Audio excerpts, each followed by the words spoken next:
Hai guys, kita akan melihat contoh-contoh soal mengenai gerak parabola. Nah, sudah dibahas mengenai gerak parabola untuk benda yang dijatuhkan dari suatu ketinggian, kemudian dengan memiliki kecepatan mendatar tertentu. Kemudian kita akan membahas kalau benda dilemparkan pada suatu ketinggian dari permukaan bumi atau dari permukaan tanah. Nah, kita lihat contoh soal seperti berikut. Nah, ini ada sebuah bangunan yang mana di atas bangunan ini ada seseorang yang dia melemparkan sebuah batu, ya. Jadi ini ada batu yang dilemparkan. Nah, di sini dia memiliki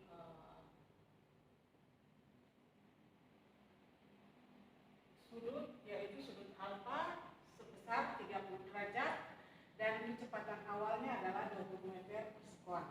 Nah, jadi batu ini dilemparkan dari atas gedung.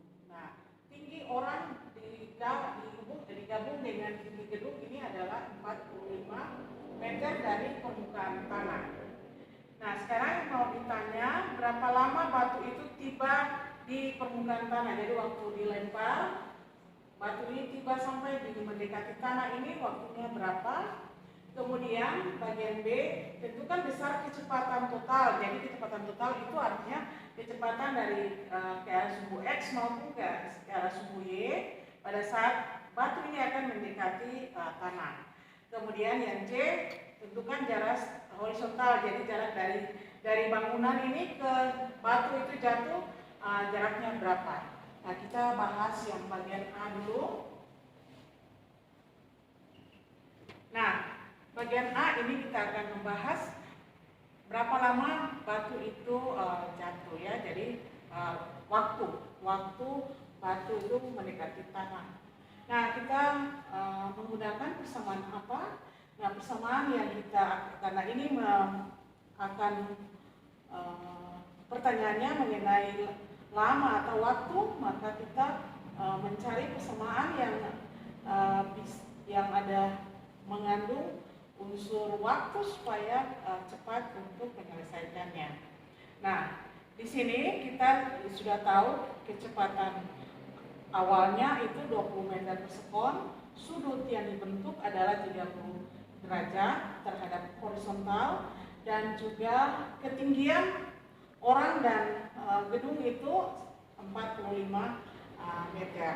Nah, persamaan yang kita bisa dapat yaitu mencari, kita ingat kalau waktu itu ada dua persamaannya, yaitu P0 PY sama dengan V0 dikurang GT, ya. Itu ada unsur T. Kemudian ada Y dikurang delta Y atau delta Y itu, atau Y kurang Y0 sama dengan P0Y dikali T dikurang 1/2 GT kuadrat. Nah, persamaan mana yang lebih kita gunakan, yaitu persamaan yang kedua. Karena persamaan yang pertama PY itu kita belum tahu, artinya kecepatan di sini, kecepatan ke sumbu Y pada saat dia mendekati bumi ini kita belum tahu. Oleh karena itu kita harus mengetahui dia punya waktu, karena kita mau pertanyaannya waktu. Jadi pertanyaannya, ya, persamaannya yang kita gunakan yaitu Y dikurangi Y0 itu sama dengan P0Y dikali T dikurangi 1/2 GT kuadrat. Nah, Y0 ini kita ambil di titik di sini. Ini Y0 di pas situ, Y0 itu kita ambil, Y0 itu sama dengan 0, sehingga yang ada Y-nya itu, karena di sini kita ambil di titik sini, ini adalah Y0-nya itu sama dengan 0, maka Y-nya itu adalah sama dengan minus 45.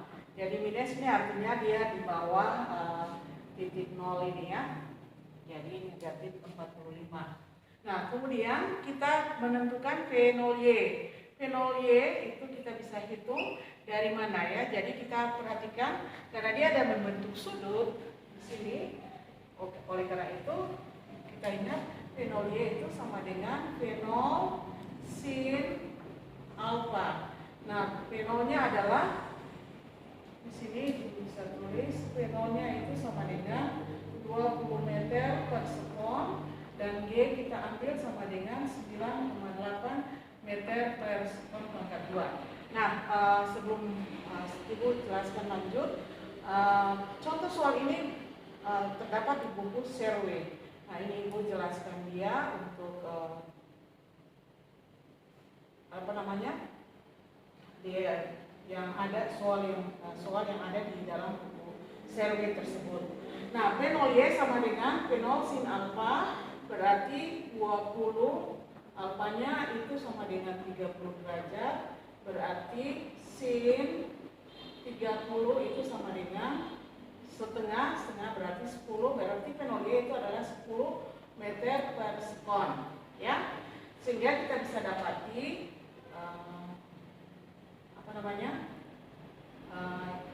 persamaan yang ini berarti min 45 karena Y-nya itu kita kasih masuk min 45 sama dengan V0Y itu sama dengan 10 kali T dikurangi 1/2 dikali 9,8 T kuadrat itu, maka kita dapati sama dengan min persamaannya menjadi min 45 sama dengan 10 T dikurangi 4,9 T kuadrat. Nah, kita lihat persamaan ini adalah persamaan kuadrat untuk mencari nilai T, sehingga kita bisa tulis persamaan yang sana itu menjadi 4,9 T kuadrat dikurang 10 T dikurang 45 ini sama dengan 0, maka kita bisa mencari nilai T12 itu T12 itu sama dengan ini berarti 10 plus minus akar dari 10 pangkat 2 100 kurang 4 kali min ini kurang 4 kali min 45 kali 4,9 jadi berarti plus 4,9 dikali 4 dikali 4,9 dikali 45 dibagi dengan 2 kali 4,9 9,8, maka kita dapati di sini kita ambil harga T yang positif saja. Jadi T yang positif misalnya T1 itu kita dapati di sini nilainya T yang 4,22 sekon ya. Jadi waktu batu ini jatuh saat mendekati sampai di permukaan tanah itu waktu yang dia butuhkan adalah 4,22 sekon. Kemudian yang berikutnya B.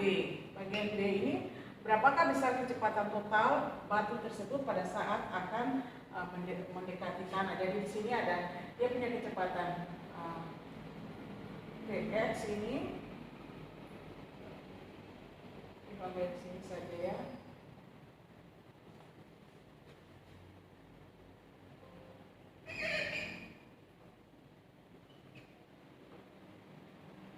Ini kira-kira dia mendekati tanah ya, sudah mendekati tanah ini kami salah satu titik P. Ya, jadi berapakah besar kecepatan dari yang ke arah suku X dan ke arah suku Y pada saat dia kira-kira mendekati tanah. Mungkin Ibu lebih ke bawah lagi.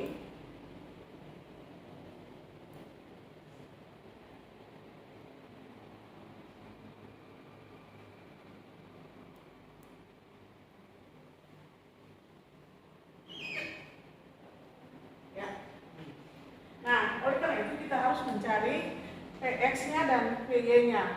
Nah, ya untuk menentukan V total yang mempengaruhi batu itu sebelum dia mencapai tanah itu P, misalnya P itu sama dengan akar dari Px kuadrat ditambah Py kuadrat. Nah, Px itu kita dapati dari Px itu sama dengan P0 X P0x ya, yaitu sama dengan P0 cos alfa ya. Nah, berarti sama dengan 20 dikali cos 30 derajat. Cos 30 derajat 10 akar 3 dikali dengan 20, Px nya itu dapat sama dengan 17,3 meter per sekon ya. Itu Px nya. Berapakah Py nya? Py nya itu berarti sama dengan P0Y ya, P0Y dikali dengan P ya, P0Y dikurangi dengan G kali P. Nah, P0Y nya itu adalah sama dengan P0 sin alfa dikurang G kali T itu sama dengan 20 sin 30 derajat dikurangi 9,8 dikali T nya 4,22, maka kita dapat Py nya itu sama dengan min 31,4 meter per sekon. Nah, kenapa min? Ya, min itu karena negatif itu karena dia mengarah ke bawah kecepatan ke arah sumbu Y. Sehingga P, ya kita bisa bahas, P itu sama dengan akar dari Px-nya itu adalah 17,3 dipangkatkan 2 ditambah min 31,4 dipangkatkan 2 akarnya, maka kita dapati P itu adalah dari kecepatan yang sebelum mengenai tanah itu adalah 35,9 meter per sekon. Jadi ini P-nya. Nah, sekarang bagian C, bagaimana tentukanlah jarak horizontal dari batu pada satu. Jadi yang mau ditanya di sini ya, X-nya itu berapa. Nah, kita pakai misalnya di sinilah X0, ya berarti dia di X0 itu berarti di titik 0 di sini. Kalau untuk X, maka dia sama dengan 0. Maka X-nya itu bisa kita dapati X sama dengan V0x dikali dengan T. V0x itu sendiri tadi kita sudah dapat adalah V0 cos alfa. V0 cos alfa dikali dengan T yaitu 4,22 sekon ya. Nah, sama dengan V0 itu 20 dikali cos 30 derajat dikali 4,22, maka kita dapati jarak batu ini jatuh ke bangunan itu besarnya adalah 73,1 meter ya, dari X-nya itu adalah 73,1 meter. Nah, Ibu pikir sudah selesai. Jadi yang pertama yang harus diingat itu bagaimana Anda menggunakan persamaan apa, kalau pertanyaannya yang mana. Kemudian sesudah itu kalau kita lihat B dan C itu tidak menjadi masalah karena pertanyaan di A itu sudah bisa dijawab, maka B dan C itu pun gampang untuk diselesaikan. Ibu pikir cukup saja dan jangan segan-segan untuk memberikan komen atau bertanya di dalam grup komen, pasti akan dijawab. Dan jangan lupa di-share, di-like, dan terutama di-subscribe dan membunyikan lonceng. Terima kasih.